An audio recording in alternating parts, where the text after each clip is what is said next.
Hey everybody, my name is Phil Stamper, and tonight on The Hot Mess we have two pieces of entertainment news battling it out to determine just who is the hot mess in entertainment. And before we begin, we're going to have a little bit of a battle tonight. That's right, the battle of late night, but it's not quite the battle you expected, as it's Mel Gibson going one-on-one against Jimmy Fallon. I keep wanting to call him Jimmy Kimmel. That's because Mel Gibson was on Jimmy Kimmel doing a parody of his movie The Patriot as the character of the Colonel. That's right, that's what he looks like. Colonel Sanders, and people were asking for the Colonel's secret recipe. Meanwhile, Jimmy Fallon did the debut of his first night as host of Late Night, where he seemed a little nervous, a little awkward. He was kind of like pausing, waiting for moments of silence and laughter that just didn't really seem to mesh well. His first guest was Robert De Niro, who really didn't seem like he really wanted to be there.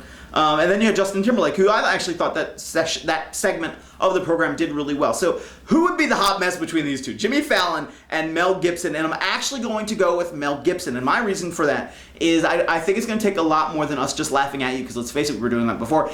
It's going to take us laughing with you, because I think it's really easy to forgive somebody, but it's going to take a lot longer to forgive. Meanwhile, over here on Late Night, I really think Justin Timberlake should have been the one tapped on the shoulder to become the new host of Late Night. When his segment came on, he really seemed to be the changer for that episode. It may have to see what happens on episode 2. Not that I really want to watch Jimmy Fallon. Unfortunately, my CBS connection is out right now. It sucks. In other television news, this time coming from Britain, you have the battle between ITV's Demons and BBC's Being Human. Now, I talked a little bit about this before. What happened? Both shows came out. They were trying to appeal to a younger, hipper cast, or audience with younger, hipper cast members, except for this guy, and we'll talk about him in a second.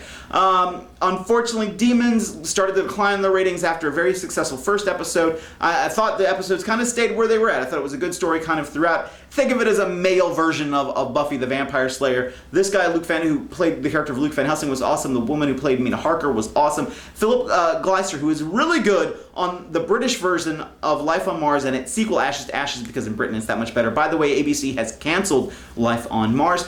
He tried to do an American accent and playing an American character. It just really didn't work that well for him. They should have done something a little different with his story. He said they offered him an opportunity to do a British accent and he declined. I think he should have just gone with it, but I think they should have explained a little bit more. Well, I've been living in Britain for a long time. I'm not really American. I think he should have slid the accent a little bit more. Meanwhile, Being Human can continue to improve show after show. Its ratings increased, and now they've been signed on for a new second season of 8 new episodes. I wish I could grab Mina Harker and Luke Van Helsing and put them over on this show. I know it's not going to happen. Both these shows kind of have that whole supernatural vibe, so right now the hot mess is definitely these guys, as they're a little bit in limbo as they appear that they will be canceled by ITV with the departure of Philip Leinster. In other Britain film news, you have the battle of 2 upcoming British films. First off, frequently asked questions about time travel that's being described as Doctor Who meets Shaun of the Dead. So of course you know why I was looking at it. And then you have over here, It's a Wonderful Afterlife being described as a My Big Fat Greek Wedding meets Shaun of the Dead.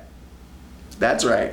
My Big Fat Greek Wedding meets Shaun of the Dead. So Shaun of the Dead, kind of the theme here, except here's where some things get interesting. This is described as 3 guys at a pub who time travel back in time through pockets of ripped time space in the bar, who meet themselves, see their death, and also meet Anna Faris from The House Bunny. Meanwhile, over here, Indian-British film producer and writer Gurinder Shada says the movie is about a British Asian Indian mother whose obsession to marry off her daughter comically leads to murder. Haha, funny, good times, except it doesn't really seem like there's a lot of like horror fantasy anyway.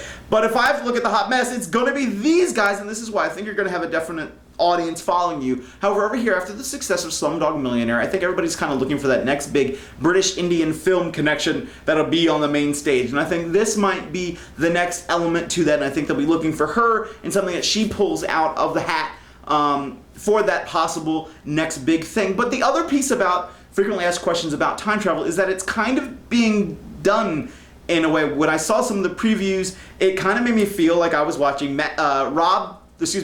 Chad, Matt, and Rob's The Time Machine. You can go check out their website. I'll link it here. They have an episode where you can go on YouTube and actually be interactive and be like, oh, I want to hop in the time machine, which I'm not going to say what it was, or go back to the office, or die, or something random. Or Barack, paper, scissors, kind of the same format where you actually can choose between Barack, paper, which was money, which is really cool, or these big giant Mickey Mouse gloves that look like scissors. That's right, I said it. The other amazing thing online right now is Dorm Life. I love Dorm Life. Season 2 is now started. Yay, Dorm Life. Check them out at dorm-life.com or their YouTube channel. I put the links somewhere on this page. My name has been Phil Stamper. Thank you guys very much for another great hot mess. Leave your comments, questions below. Let me know what you think. Let me know if there's some comments on some of the shows that I brought up. What are you watching? What are some of your favorite television programs right now? And please don't say American Idol because I'm not going to talk about it. You guys have a good one for the hot mess. My name has been Phil Stamper.